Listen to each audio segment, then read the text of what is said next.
saya Nelma Wafiro dengan NIM 2023101103110119. Saya dari kelas Hukum Pidana Khusus 6D. Pada kesempatan saya ini akan memperhatikan topik yang sangat relevan dengan perkembangan hukum nasional kita, yaitu alur berperkara pidana menurut KUHP baru. Indonesia baru saja memasuk babak baru dalam sejarah hukum pidananya setelah lebih dari 1 abad menggunakan White Book Van Strafrecht. Masuk ke tahapan teknis penting untuk memahami kerangka besar sistem peradilan pidana kita. Sistem ini melibatkan 4 pilar utama yang dikenal sebagai istilah criminal justice system atau sistem peradilan pidana terpadu. 4 pilar ini yaitu kepolisian, kejaksaan, pengadilan, habis itu lembaga permasyarakatan. Kepolisian itu sebagai garda terdepan yang bertugas melakukan penyidikan atau penyelidikan. Kejaksaan itu sebagai berperan dominus litis, pengendali perkara sekaligus penuntut umum di hadapan pengadilan. Pengadilan tempat para hakim memeriksa, mengadili, dan memutus perkara secara independen.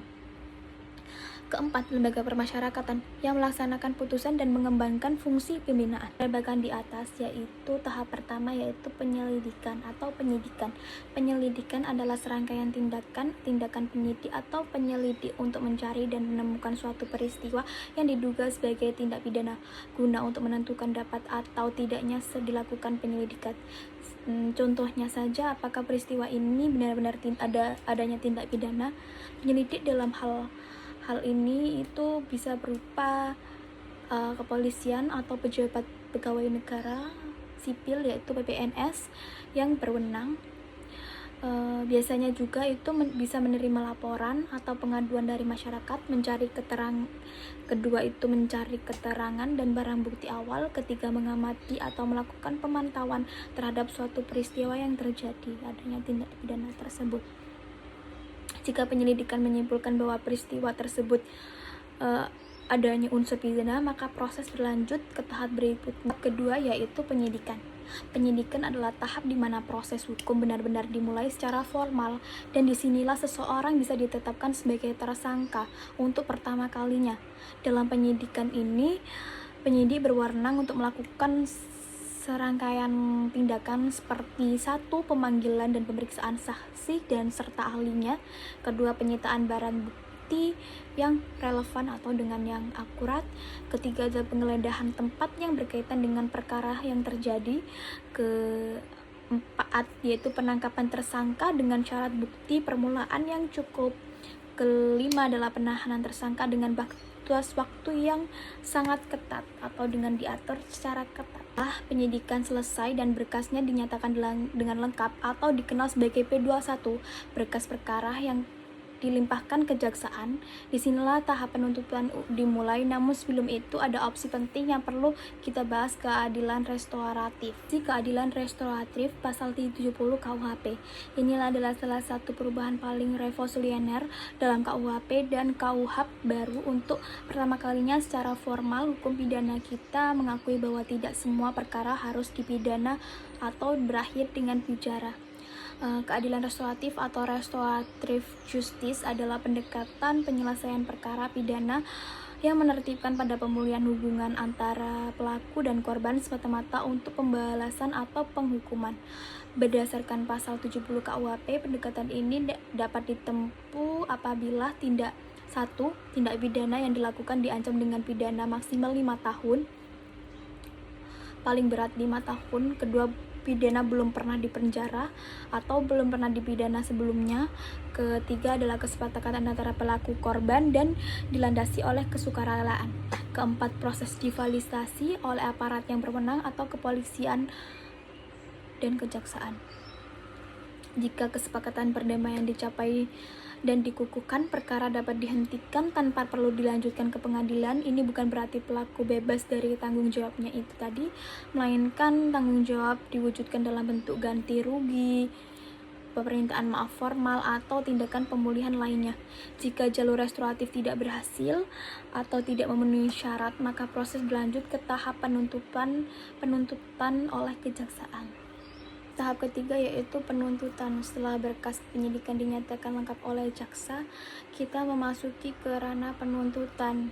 Domain utama Kejaksaan Republik Indonesia.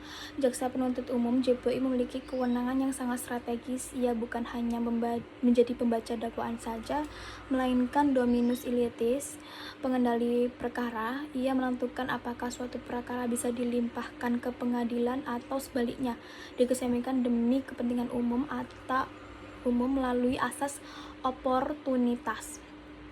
Dalam tahap penuntutan, jaksa biasanya mempelajari berkas penyidikan secara menyeluruh, terus menyusun dakwaan, dokumen formal yang menjabarkan perbuatan terdakwa secara rinci, beserta pasal yang disanggahkan. Ketiga yaitu melimpahkan perkara pengadilan yang berwenang. KUHP mengenal beberapa surat dakwaan, yaitu dakwaan tunggal, dakwaan alternatif, dakwaan subsidiar, atau dakwaan kumulatif, dan kombinasi dalam bentuk-bentuk tersebut. Pemilihan bentuk dakwaan adalah seni tersendiri mencerminkan strategis penuntutan. Setelah surat dakwaan dilimpahkan pengadilan, menerima perkara, dan menjadwalkan sidang, kita pun masuk ke tahap paling publik dalam proses peradilan, yaitu persidangan. Tahap keempat yaitu persidangan. Persidangan adalah tahap di mana seluruh proses sebelumnya diuji di hadapan hakim secara terbuka berdasarkan prinsip adversarial, jaksa versus terdakwa dengan didampingi penasihat hukum.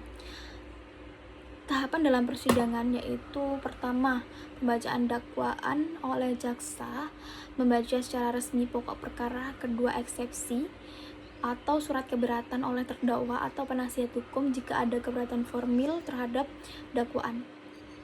Ketiga yaitu pembuktian. Jaksa menghadiri saksi dan alat bukti. Terdakwa berhak melakukan cross examination. Terus habis itu pembacaan tuntutan atau requisitio oleh jaksa, memuat tuntutan hukuman. Terus habis pembacaan tuntutan yaitu pledoi. Pledoi atau nota pembelaan adalah terdakwa atau penasihat hukum serta replik jaksa dan duplik terdakwa saling menanggapi secara tertulis. Terakhir yaitu putusan hakim. KUHP baru secara eksplisit. Tahap kelima yaitu putusan hakim. Putusan hakim adalah kulminasi dari seluruh proses peradilan. Dalam KUHP baru, ragam putusan menjadi jauh lebih kaya dibandingkan sebelumnya. Jika tidak hanya hitam putih antara penjara atau bebas. Jenis-jenis putusan ada 3, yaitu putusan bebas atau Freispruch jika dakwaan tidak terbukti secara sah dan meyakinkan. Kedua, putusan lepas dari segala tuntutan hukum jika perbuatan terbukti namun tidak merupakan tindakan pidana. Ketiga, yaitu pemutusan pemindanaan jika terdakwa terbukti bersalah dan dijatuhi hukuman. Jenis pidana baru dalam KUHP 2023 yaitu pidana pengawasan. Terdakwa jika di penjara tetapi berada di bawah pengawasan intensif. Kedua yaitu pidana kerja sosial sebagai alternatif pidana penjara untuk vonis di bawah 6 bulan. Ketiga adalah pemenuhan kewajiban adat atau untuk tindak pidana yang penyelesaian diakui hukum adat setempat. Bahwa filosofi KUHP baru adalah penjara sebagai upaya akhir ultimum remedium. Pemindahan harus proporsional dan berorientasi pada rehabilitas, bukan sekedar pembalasan. Setelah putusan dijatuhkan, para pihak masih memiliki hak untuk menempuh upaya hukum jika merasa tidak puas. Mari kita bahas mekanisme tersebut. Hukum dan eksekusi putusan. Sistem hukum yang adil tidak boleh menutup ruang koreksi.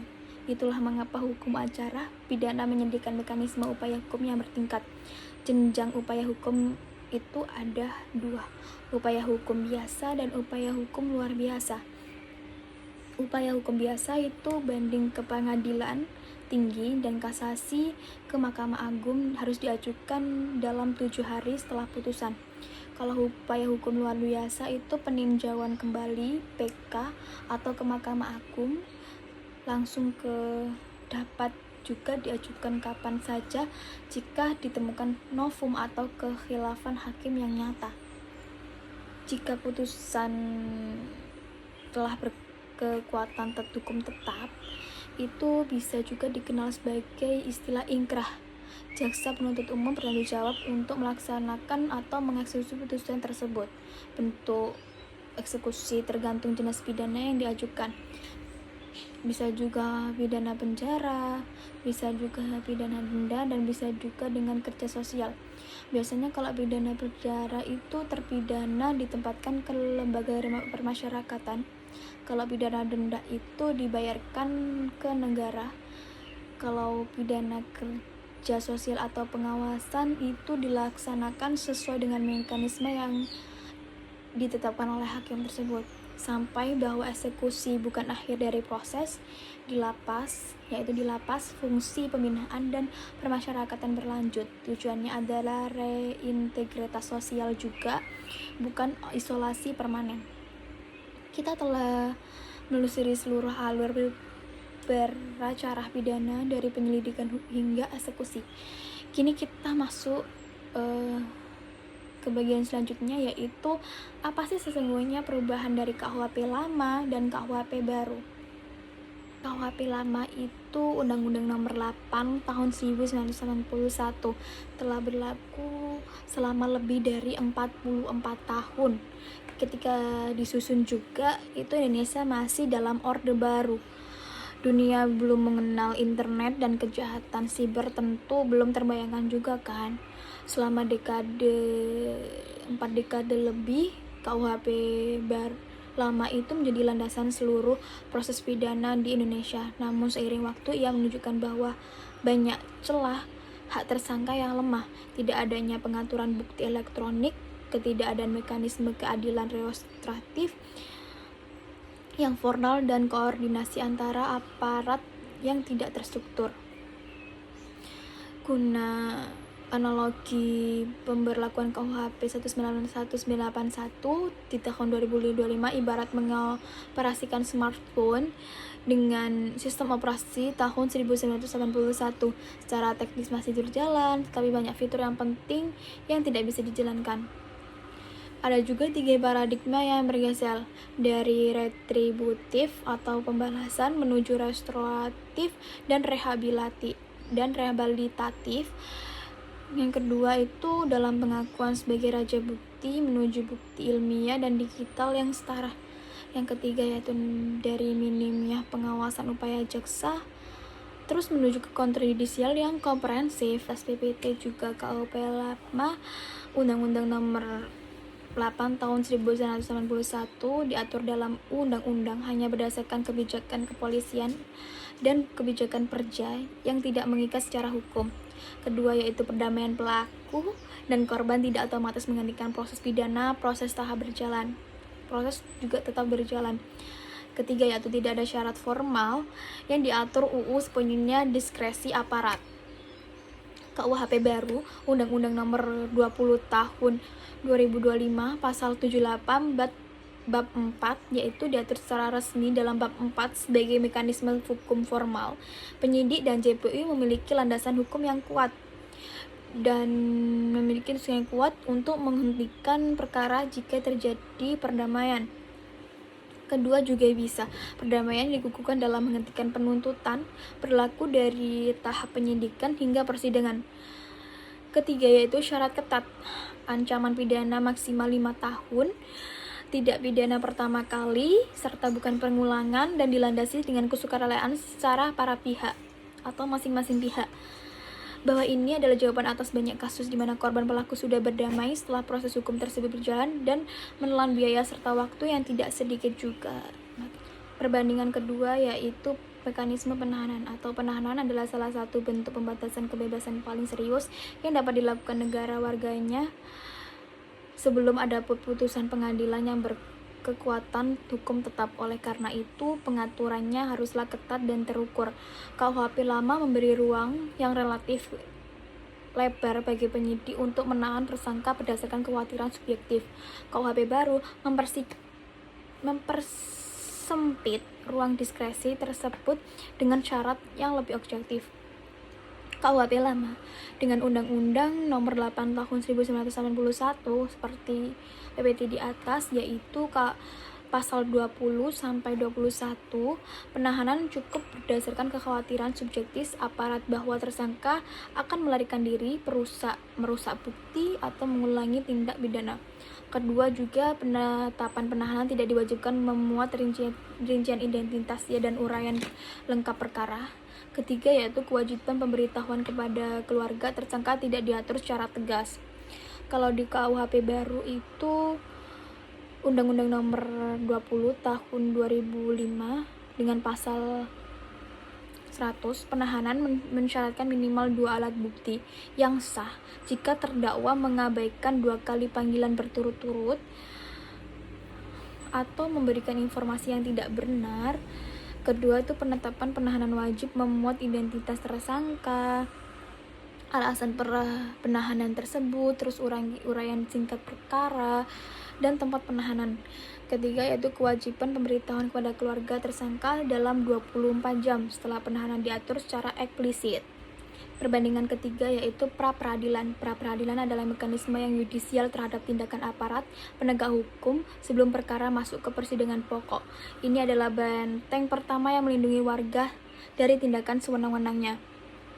KUHP lama itu di atas itu Undang-Undang Nomor 8 tahun 1991 dengan pasal 77. Ada 2 yaitu KUHP lama Undang-Undang Nomor 8 tahun 1981 dengan pasal 77. Ada 2 yaitu objek peradilan sangat terbatas, hanya menguji sah atau tidaknya penangkapan, habis itu penahanan serta SP3 dan terus SKPP. Kedua yaitu perluasan objek pra-peradilan termasuk penetapan tersangka dilakukan via jurisprudensi atau MK, tidak ada dalam teks UU menimbulkan ketidakpastian. Kalau dengan KUHP baru kayak di atas itu, KUHP baru Undang-Undang Nomor 20 Tahun 2025, kewenangan pra-peradilan diperluas mencakup pengujian penetapan tersangka, terus penyitaan yang tidak relevan, habis itu penyadapan dan tindakan upaya paksa lainnya. Kedua yaitu perluasan dikodifikasi langsung dalam undang-undang, memberi kepastian hukum dan keseragaman penerapan di seluruh pengadilan Indonesia. Contoh kasus Budi vs Gunawan versus juga KPK tahun 2015 sebagai titik balik yang mendorong perluasan pra-peradilan melalui putusan MK yang kini dikodifikasi dalam KUHP baru juga. Perbandingan selanjutnya yaitu upaya paksa dan hak tersangka. 2 aspek terakhir ini itu yang kita bandingkan adalah jenis upaya paksa dan perlindungan hak tersangka atau terdakwa, 2 hal yang berkaitan erat dengan nilai-nilai hak asasi manusia dalam sistem peradilan pidana. Jenis pertama yaitu ada 2 kan di situ, yaitu jenis dan pengawasan upaya paksa.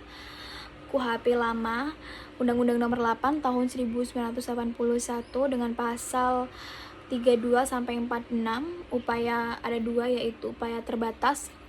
Bisa juga upaya terbatas itu ada penangkapan, penahanan, penggeledahan dan penyitaan. Terus kedua itu penyitaan diatur dalam undang-undang sektoral masing-masing UU ITE, UU KPK dan lain-lain. Tidak juga seragam dan sering tumpah tindih. Kalau dengan KUHP baru Undang-Undang Nomor 20 Tahun 2025 diperluas mencakup penyadapan, pemblokiran rekening, larangan berpergian ke luar negeri, serta tindakan paksa relevan lainnya. Yang kedua yaitu penyadapan hanya dapat dilakukan dengan izin pengadilan, terus tunduk pada prinsip legalitas, serta juga proporsionalitas dan akuntabilitas. Selanjutnya yaitu perlindungan hak tersangka dan terdakwa. Diatur juga di KUHP lama dan KUHP baru. KUHP lama dengan Undang-Undang Nomor 8 Tahun 1981, yaitu juga ada 2 juga, hak bantuan hukum ada, tetapi juga mekanismenya itu KUHP baru Undang-Undang Nomor 20 Tahun 2025, hak bantuan hukum diperkuat sejak pemeriksaan pertama, diintegrasikan dengan program bantuan hukum negara untuk yang tidak mampu juga. Serta yang kedua, mekanisme rekaman visual dalam proses penyidikan disiapkan sebagai bentuk pengawasan ketat terhadap kewenangan penyidik. Yang saya jelaskan tadi dapat disimpulkan bahwa alur berperkara pidana menurut KUHP dan KUHP baru menandai transformasi paradigmatik yang menyeluruh. Ada 5, yaitu dari sistem yang bertumpu pada pengakuan menuju sistem berbasis bukti ilmiah yang kuat. Yang kedua yaitu dari pendekatan retributif semata serta menuju integritas keadilan restoratif, rehabilitatif, dan korektif. Yang ketiga dari minimnya perlindungan hak tersangka menuju jaminan due process of law yang lebih komprehensif. Yang keempat yaitu dari penjara sebagai respon utama menuju diversifikasi pemidanaan yang proporsional. Yang terakhir yaitu dari kekosongan pengaturan bukti digital menuju pengakuan bunuh alat bukti elektronik. Sebagai mahasiswa hukum juga, kita harus memahami alur dan perubahan ini bukan hanya soal hafalan prosedur.